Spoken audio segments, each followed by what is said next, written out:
Bonjour et bienvenue dans le premier épisode des Kevin Adventures, partie 2, les démarches une fois sur place en Australie. Alors moi ça fait le premier jour que je passe à Brisbane puisque je suis arrivé hier avec l'avion.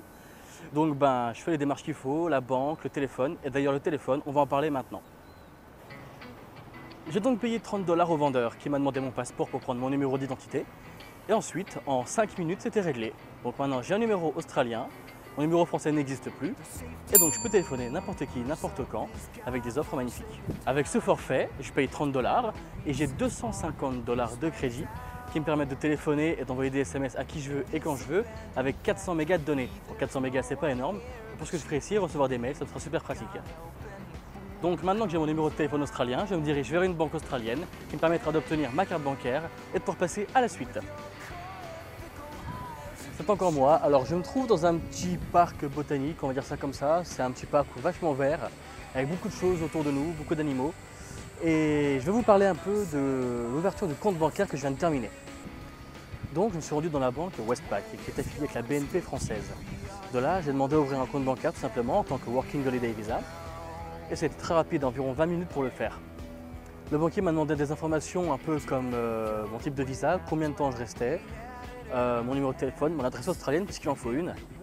Et de là, il m'a ouvert un compte de retrait direct, un compte courant, voilà, et un compte d'épargne, donc le Choice Account et le Savings Account. Maintenant que mon compte bancaire est ouvert en 20 minutes et que je vais avoir ma carte bancaire la semaine prochaine, il ne reste plus qu'à parler des frais et du délai de transfert d'argent.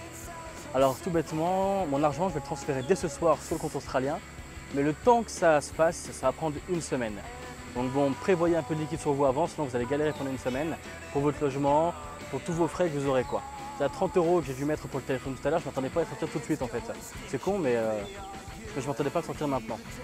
Alors maintenant, je vais vous parler un peu du Tax File Number, un numéro qui permet de travailler en payant moins de taxes que les Australiens.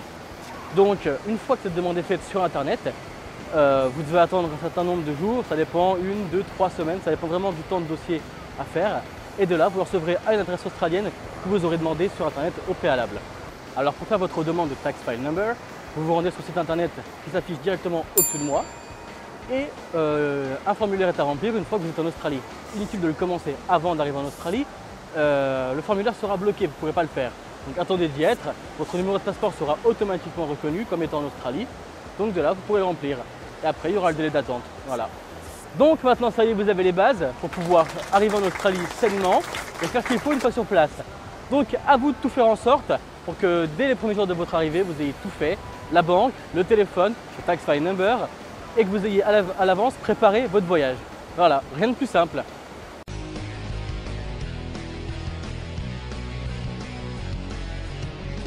Ensuite vient ce qu'on appelle la superannuation. C'est une chose qui est similaire à la retraite française, sauf que vous donnez les informations à votre employeur et celui-ci va remplir un formulaire qui, quand vous aurez votre paye, ou toutes vos payes hebdomadaires ou mensuelles, reversera depuis ce salaire-là sur votre compte australien, un compte que vous ne pourrez pas toucher, votre retraite. Donc vous allez cotiser pour votre retraite directement depuis votre salaire. Une bonne chose, non ? Comme ça, une fois atteint 55 ans ou 60 ans, je ne sais plus ce qu'il m'a dit, vous pourrez y toucher, si vous restez en Australie bien sûr.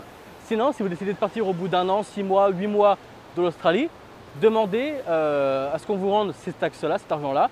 Elle sera transférée sur le compte australien que vous avez. Voilà. Donc si tu as aimé la vidéo, partage-la sur YouTube, sur Twitter, sur Facebook et donne un pouce vert à l'émission, comme ça je saurai que tu as aimé. Et sinon, je te retrouve dans la prochaine pour de nouvelles aventures en Australie dans les Kevin Adventures.